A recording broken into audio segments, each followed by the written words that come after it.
నెల్లూరు జిల్లా సైదాపురంలో విచ్చలవిడిగా జరుగుతున్న మైనింగ్ కార్యకలాపాలను అడ్డుకోవాలని ఎస్ఐ కాంతి కుమార్ కు ఫిర్యాదు చేసిన రాష్ట్ర నృత్య అకాడమీ మాజీ చైర్మన్ పొట్టేల శిరీష మండలంలోని సిద్ధివినాయక పద్మావతి మైన్లో 350 కోట్లు విలువ చేసే మైనింగ్ దోపిడీ జరుగుతుందని గతంలో పోలీసులకు మైనింగ్ అధికారులు ఫిర్యాదు చేసినా చర్యలు తీసుకోవడానికి వెనకడుగు వేస్తున్నారు. సైదాపురం మండలంలో కూటమి నాయకులు మైనింగ్ మాఫియాలో మునిగి తేలుతున్నారని రాష్ట్ర నృత్య అకాడమీ మాజీ చైర్మన్ పొట్టేల శిరీష యాదవ్ తెలిపారు. నెల్లూరు జిల్లా సైదాపురంలో అక్రమ మైనింగ్ పై ఆమె పోలీసులకు ఫిర్యాదు చేశారు. సైదాపురం మండలంలో అనుమతులు లేని సిద్ధివినాయక పద్మావతి మైన్లలో 350 కోట్ల రూపాయలు అక్రమ మైనింగ్ జరుగుతుందని, దీనిపై ఇప్పటికే మైనింగ్ పోలీసులు కలెక్టర్కు ఫిర్యాదు చేసినా పట్టించుకోవడం లేదని ఆమె ఆరోపించారు.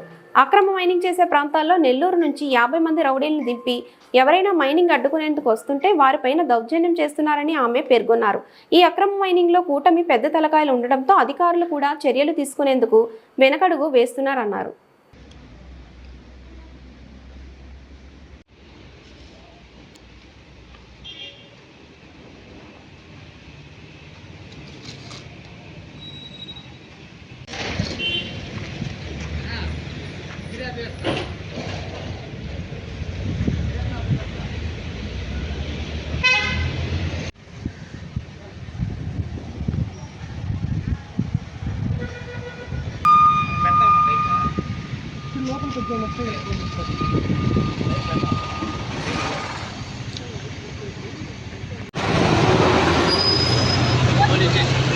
చేస్తున్నారులే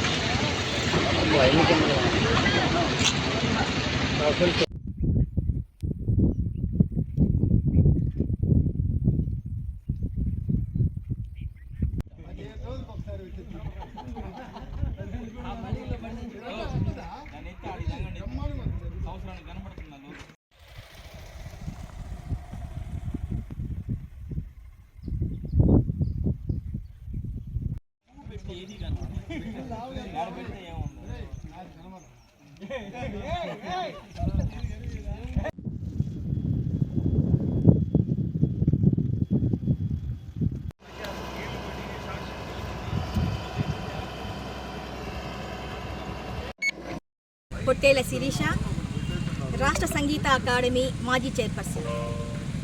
ప్రస్తుతం మా సైదాపురం మండలంలోని సిద్ధివినాయక పద్మావతి మైన్లలో అత్యంత ప్రమాదకరమైనటువంటి జిలిటన్ స్టిక్స్ని ఉపయోగించి బ్లాస్టింగ్ చేస్తున్నారని, వాటిపైన తగు చర్యలు తీసుకోవాలని ఎస్ఐ గారికి అర్జీ ఇవ్వడం జరిగింది.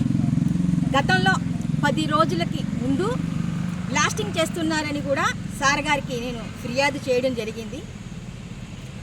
డిఎస్పీ గారికి కూడా నేనే స్వయంగా ఫోన్ చేసి మా మండలంలో సిద్ధివినాయక మైన్, పద్మావతి మైన్లలో బ్లాస్టింగ్ చేస్తున్నారు సార్ అని నేనే స్వయంగా కంప్లైంట్ కూడా చేయడం జరిగింది.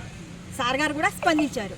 కానీ ఇంతకుముందు ఎస్ఐ గారిని కలిసి అర్జీ ఇవ్వడం ఇది 2వసారి అయినా కూడా నాకైతే వీటిపైన ఎటువంటి చర్యలు అయితే వారు తీసుకోలేదు. అసలు ఈ పద్మావతి మైన్, సిద్ధివినాయక మైన్, ఈ 2 మైన్లకి లీజు గడువు పూర్తయిపోయింది. ఈ 2 మైన్లకి ఎన్విరాన్మెంటల్ క్లియరెన్స్ కూడా లేదు. ఈ 2 మైన్ల పైన డిమాండ్ నోటీసులు కూడా ఉన్నాయి.